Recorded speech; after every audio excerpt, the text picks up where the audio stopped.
Last season was a disaster for the Vancouver Canucks by all accounts. So you head into this offseason, you sit there, reevaluate, and say, what can we do for next year? Well, let's start with some contracts. You've shipped one out, but who else can go out the door? Who's going to be on their way out of Vancouver? What players would you be looking to bring back? Are there more moves coming for the rest of this summer? And what are your expectations for the Vancouver Canucks going into 2023-2024?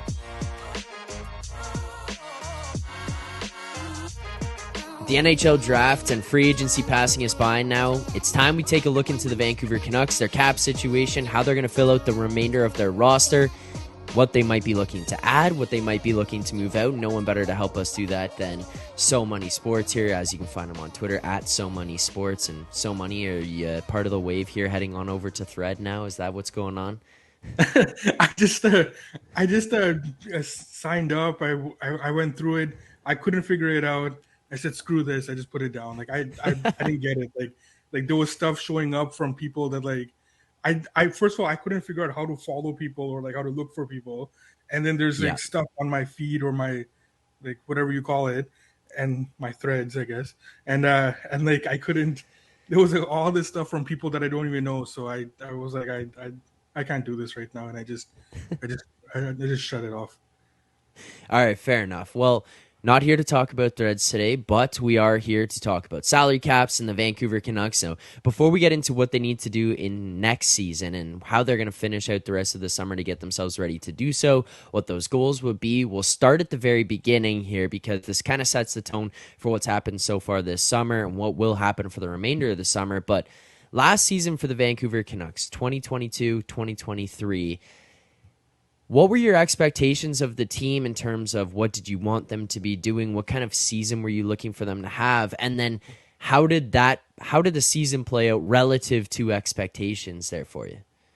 Well, I thought that this team had a chance to sneak into the playoffs going into the season. Now, obviously, based on where they are, I never want a team to just sneak into the playoffs knowing that there's no realistic shot for them to win the Stanley Cup, right? So, again, if you're going to miss, you want to miss badly.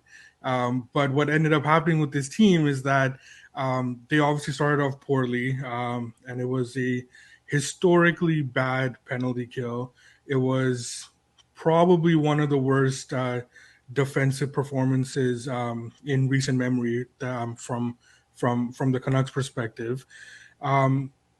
And then they had their coaching change. They got a little bit healthy, and then they started turning it around, right? So we saw a team during the end of the season that was much more structured defensively. They had more of a focus. There was not that much of a fire drill in their defensive zone. The penalty killing was still not great, but that's more of a personnel issue than it was a coaching issue there. So. Then they finish in like the no man's land there in the standings, which kind of set things back for me a bit. But and I mentioned this last year too, nearing the end of the season, that look, they're not going to be in contention for the first pick. So at this point, you might as well play out the string strong, right? You know who your coach is going to be. You know, for the most part, who the core is going to be coming back. So just play it out well at this point, right? So, right. which is what they did. So they obviously fell below expectations, but looking back, they just weren't a good team, right? And like it wasn't surprising at the end of the day where they finished in the standings. All right, now, so last season finishes, you obviously missed playoffs there. There was some big changes that went on throughout the organization throughout the course of the year. Going into the offseason, what was your expectation that this team was going to be doing? What were you thinking, hey, these are some of our priorities? And to this point, through the draft, through free agency, do you feel like they've accomplished some of those goals? Have they knocked off any of the priorities? Is there anything big remaining that you kind of sit there and say, all right, these things have not happened. I expected them to happen. What have you made so far through July 6th of the Canucks offseason? So anytime the Canucks go into the offseason, my hopes are always low with them. Generally speaking, they never make the right decision in the offseason, right?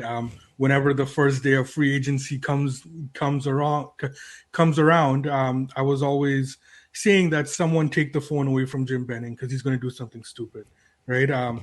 This year, and I might regret saying this. It might come back to haunt me later at some point, but where we are right now on July 6th, I'm pretty optimistic. I like the moves that they've made. I think that as I mentioned, you had a historically bad penalty kill. You had a team that was not tough to play against. There wasn't sandpaper in that lineup. You had a Yeah, team that had no defensive focus for the most part. They've addressed a lot of those things. Now, um, they're not going to win the Stanley Cup. They're probably not going to make the playoffs, but this is a team that right now has some focus. There's some vision, and most importantly for me, in the salary cap era, the cupboards are no longer bare. Right, you have right, guys that are coming up. There are legitimate prospects now in this system where once these long-term contracts start falling off the books, theoretically you can start getting these guys in. And in today's NHL, that's the way that you need to win. You need cheap entry level contracts from guys right. who can make an impact in your lineup immediately.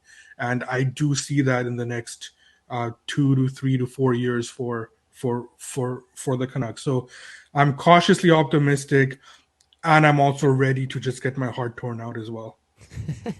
Yeah, fair enough. Well, I feel that as a Leafs fan, kind of go into each season, you're Yeah. like, oh, yeah, we made some good moves. I like these, but at the same time, ready for it to all crash and burn when it comes down to the point in the season that actually matters. So let's get to some stuff that does matter here for the Canucks going into next season. We're going to pull up cap friendly here, and this is the same thing that we've done for each team that we've done a breakdown or a preview of so far this offseason, and we'll look at what some of the needs are, how you're going to address this roster, how you're going to address cap space going into next season. So the first thing that we'll pull up here and take a look at is the fact that this Vancouver Canucks team, as it stands right now, you're obviously going to look at a couple of guys on LTIR, including Tanner Pearson at 3.25, as well as Tucker Poolman at 2.5, who are not counting against the cap right now for the sake of this. But if you're going to look at that, you have $2.5 million of cap space available. Once those guys come back, if they do come back here, you're going to be over. You're not going to be cap compliant. So that's an area of concern. You're currently sitting at a roster size of 22 of your max of 23. And as well, if looking down here at the lineup, you've got some open holes here on the right D side. Now, so money. With all that being said, what is your primary focus? What is the first thing you're going to do if you were in the GM's chair of the Vancouver Canucks? How do you address this moving forward throughout the rest of the summer? So you still have a couple of big contracts there that are basically you don't need that on the team. Now I was pleasantly surprised that that they did execute the buyout on a on a on OEL's contract, right? I didn't think that this owner would have the the ability or the willingness to do so, but he Right. did it, and it was pleasantly surprising. So that was a big help getting his contract off the books. I look at Tyler Myers. I am pretty certain that Tyler Myers is not going to start on the opening day roster. He's got he's got a bonus that's due on September 15th. There are rumors that a trade has already been in place with San Jose, but of course you're not going to make that deal with that bonus coming up. So I do think that the Canucks will pay him his bonus on September 15th, and then they will flip him. So I don't expect Tyler Myers to be on that team. The other area that I look at is that they have a million wingers right now, right? Right. So there's going to be a move made there. I look at someone like Connor Garland. His contract is brutal. Uh, he'll have to be traded to a team like the dumping ground of contracts that is the Arizona Coyotes, and the Canucks will probably have to retain something. But um, I would I would expect Garland to be traded as well. And then there's not much they can do in terms of um, ad- addressing the bottom half of the defense there, in terms of getting players in from different organizations. That has to be Right. something that comes from within, right? So guys like Noah Juleson plays right D. He was a coach favorite last year. I think that he needs to step in. You look at a guy like Rathbone plays lefty, so I can even see a scenario where both Rathbone and Juleson are the ones um, that make up the bottom pairing. Now, that's not ideal, but we're not expecting the playoffs, right? Like, Right. you usually you would want Carson Soucy and Ian Cole to be your maybe 4 to 5 or 5 to 6 guys on a legitimate playoff contender. On the Canucks, those guys are your top four, right? Right. And then you're going to have two rookies that are going to be in your top six as well. But again, we're not expecting the playoffs, so it's okay for now. And like those kids need to develop as well. So um, it has to be internal at this point. And then once in the next couple of years, once a lot of those contracts are fully off the books and whatever you retained is off the books as well, I think that's when we can kind of expect some success from the Canucks in terms of playoffs or being a contender. So there's not too many big moves or major moves here, kind of that you're anticipating. There's no more trades coming back this off season. For the rest of the off season, at least here, you're mostly anticipating a situation where, hey, you wait later on, you flip off Tyler Myers once you kind of pay out that bonus, get rid of that. Connor Garland, try to remove that salary. And then outside of that, you're just promoting guys from within, giving guys opportunities and seeing how this season goes, just letting them kind of run with it. Like that's kind of the general feel for next season.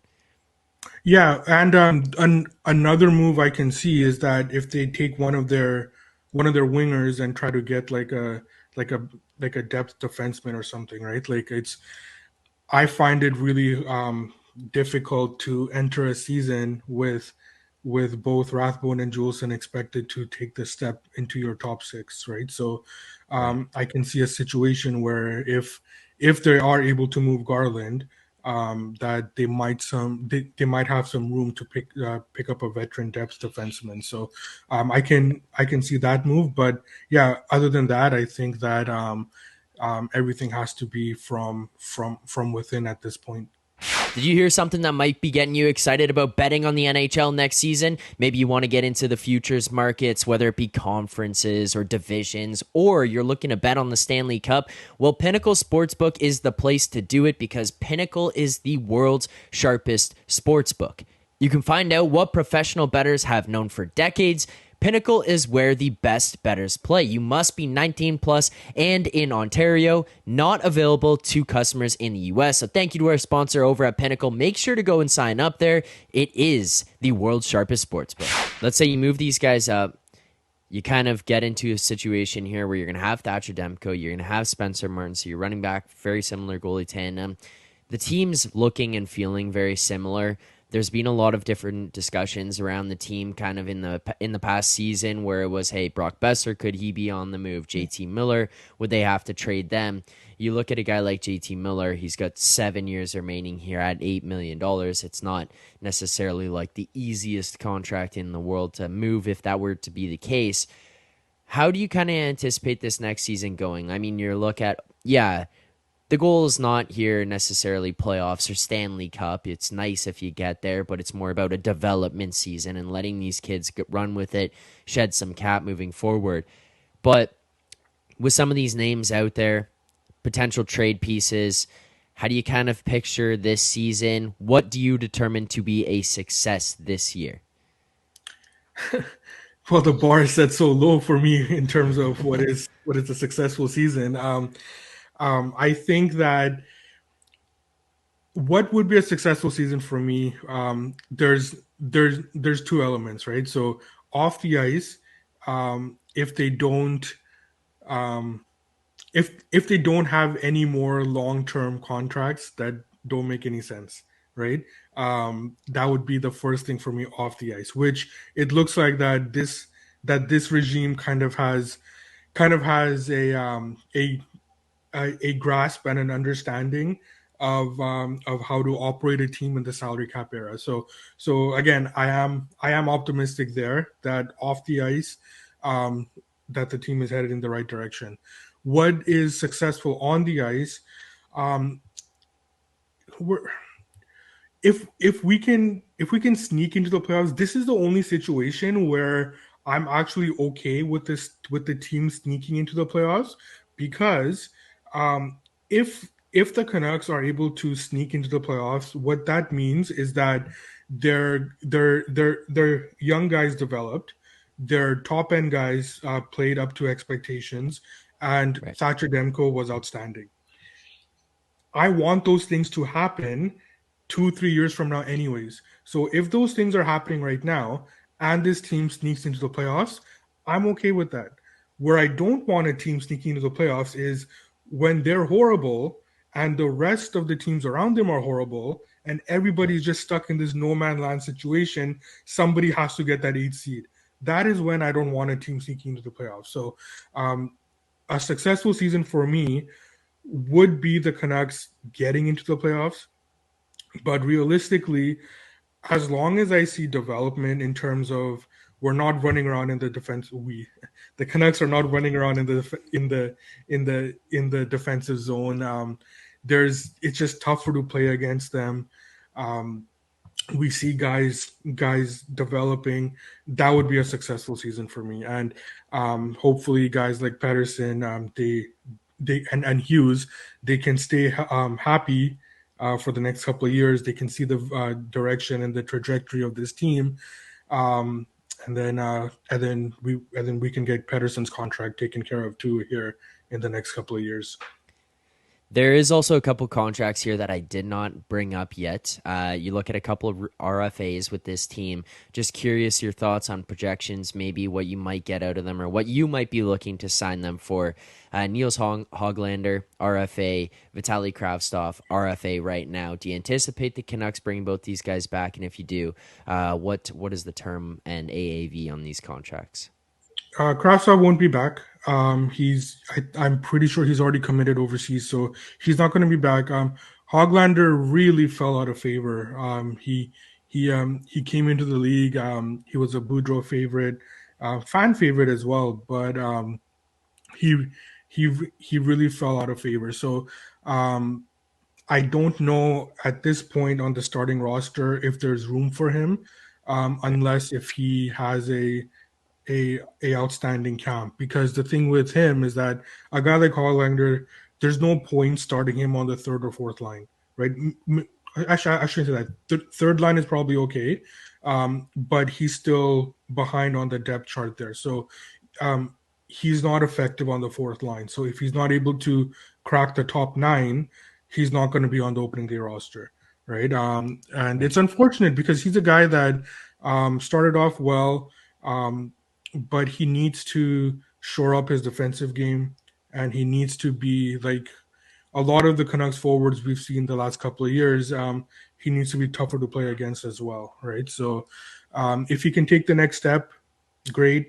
But I wouldn't be surprised if he starts the season in Abbotsford.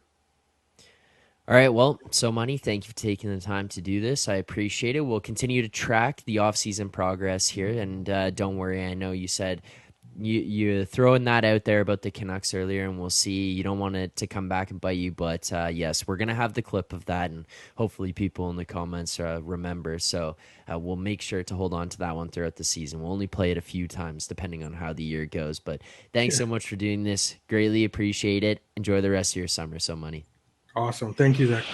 Thanks to Vancouver's finest, So Money Sports, for joining us here today to help break down the entire Vancouver Canucks 2023-2024 offseason plan. What will they do? Who will they buy out? Who will they trade? How can they get rid of certain guys to get rid of certain contracts? Thank you to So Money for helping us do that here today. If you enjoyed the content, please make sure to take 2 seconds to like, subscribe, as well as turn on notifications so you get notified every single time we go live here on the Edgework HQ YouTube channel, as well as when more videos just like this one come out. You're not going to want to miss any of it. See you guys throughout the rest of the summer.